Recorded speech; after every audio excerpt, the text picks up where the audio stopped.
दिनांक 3 ऑक्टोबर 2024 गुरुवारी सोलापुरात आमदार सुभाष देशमुख यांनी पालकमंत्री चंद्रकांतदादा पाटील व जिल्हाधिकारी कुमार आशीर्वाद यांच्या समवेत शहरातील काही प्रतिष्ठित व अभ्यासक, व्यापारी, उद्योजक तसेच शहरातील साहित्यिक यांच्याबरोबर संवाद साधण्यास स्नेहमेळावा आयोजित करण्यात आला होता।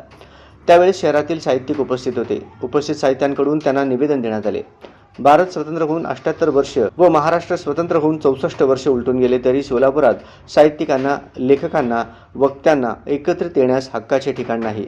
म्हणून सोलापुरात मध्यवर्ती ठिकाणी आम्हास मराठी भवनसाठी जागा उपलब्ध करून ते बांधून द्यावे अशा आशयाचे निवेदन पालकमंत्री व आमदार तसेच जिल्हाधिकारी यांना देण्यात आले।